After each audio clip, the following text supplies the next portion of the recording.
Assalamualaikum warahmatullahi wabarakatuh. Good morning everybody. How are you today? Now before study, let's pray together. Up your hand please. Angkat tangannya, sikap berdoa. Bismillahirrahmanirrahim. Rabbi zidni ilma warzuqni fahma. Rabbi shrahli sadri wa yassirli amri wahlul 'uqdatam min lisani yafqahu qawli. Amin ya rabbal alamin. Pada kesempatan hari ini, Ibu Guru akan melanjutkan pembelajaran kita pada buku tematik 2A subtema 4 pada pembelajaran 5. Nah, soli-soliha, Ibu akan membacakan teks dongeng Kupi dan Lalas. Apakah soli-soliha sudah membacanya teks dongeng Kupi dan Lalas? Oke, baiklah kita membacakan teks dongeng Kupi dan Lalas bersama-sama ya. Yuk kita membacanya. Kupi dan Lalas. Kupi adalah seekor anak kupu-kupu. Suatu hari, Kupi terbang sendiri ke tempat Lalat. Lalat saat itu sedang berada di tempat sampah yang terletak di pinggir jalan. Tempat sampah itu membuat banyak sampah yang berbau. Sambil menahan bau yang tercium olehnya, Kupi hinggap di sebuah atap rumah yang berada di pinggir tempat sampah. Dengan ramah, Kupi menyapa seekor lalat yang berada di dekatnya. "Hai lalat, sedang apa kamu?" "Siapa kamu, kupu-kupu kecil?" "Saya bernama Kupi. Kamu siapa?" "Saya Lalas." "Lalas, kamu dan saudara-saudaramu sedang apa di tempat yang bau ini? Tidakkah napasmu terganggu?" "Haha, terus saja kami tidak merasa terganggu dengan bau ini. Tempat yang seperti inilah yang kami sukai. Kami semua sedang mencari makan. Kalian makan makanan dari tempat yang kotor dan bau seperti ini?"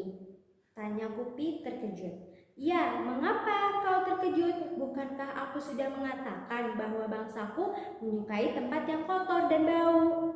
"Ayolah bermain denganku di sini, Kupi," ajak Lalas. "Maaf Lalas, aku tidak bisa bermain denganmu. Aku sangat menyukai kebersihan dan memakan makanan yang bersih. Aku pamit ya," ujar Kupi sambil kembali terbang. "Iya, tidak apa-apa Kupi. Hati-hati ya," teriak Lalas. Kupi kembali terbang meninggalkan Lalas yang masih berada di tempatnya. Dalam perjalanan menuju tempat bapaknya menunggu, Kupi kembali mengingatkan kata-kata Lalas tentang kesukaan bangsa lalat akan tempat kotor.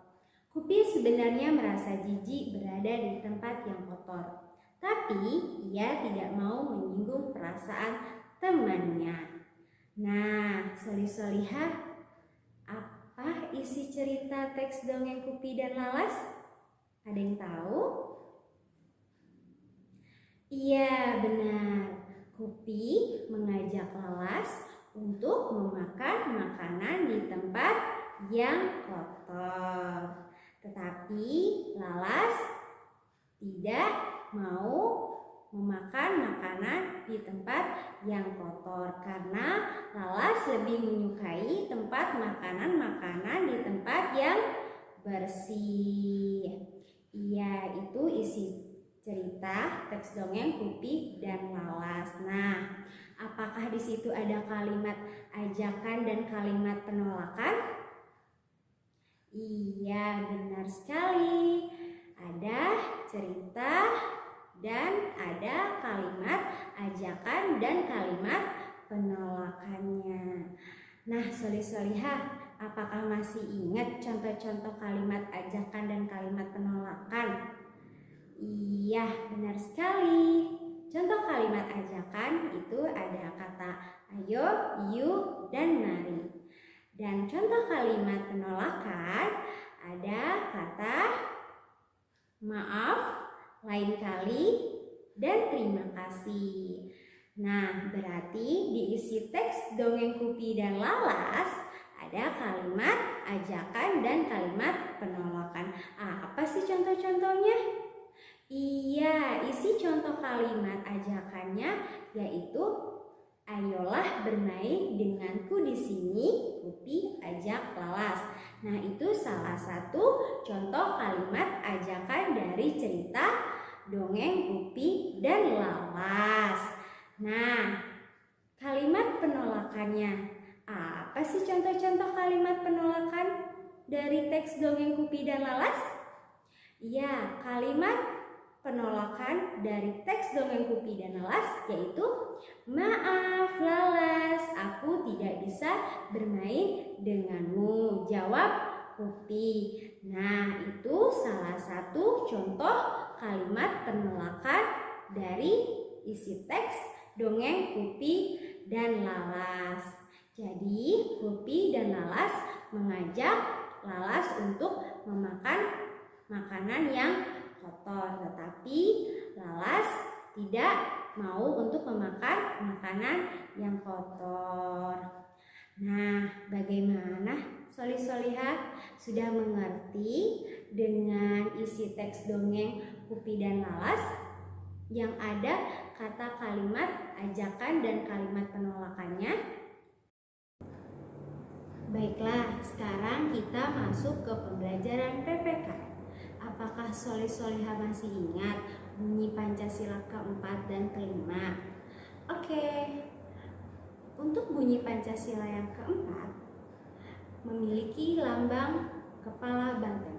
Bunyinya, kerakyatan yang dipimpin oleh hikmat kebijaksanaan dalam permusyawaratan perwakilan.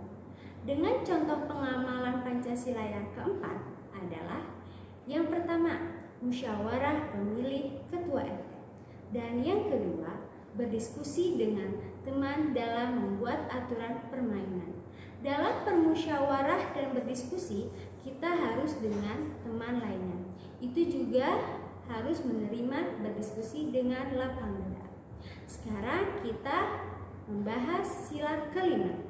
Sila kelima memiliki lambang padi dan kapas. Bunyi sila kelima, keadilan sosial bagi seluruh rakyat Indonesia. Contoh pengamalan sila kelima adalah bersikap adil kepada teman, tidak pilih kasih kepada sesama. Dan yang kedua, tidak pilih-pilih dalam bertetangga. Baiklah, Solih-solihah, itu salah satu contoh-contoh perilaku pengamalan sila keempat dan sila kelima. Mohon maaf apabila ada kata-kata yang salah. Yuk kita ucapkan hamdalah dan doa kafaratul majlis. Alhamdulillahirabbil alamin. Subhanakallahumma wa bihamdik asyhadu an la ilaha illa anta astaghfiruka wa atubu ilaik. Terima kasih Solih-solihah sudah menonton video hari ini. See you next time video Spirit Up. Wassalamualaikum warahmatullahi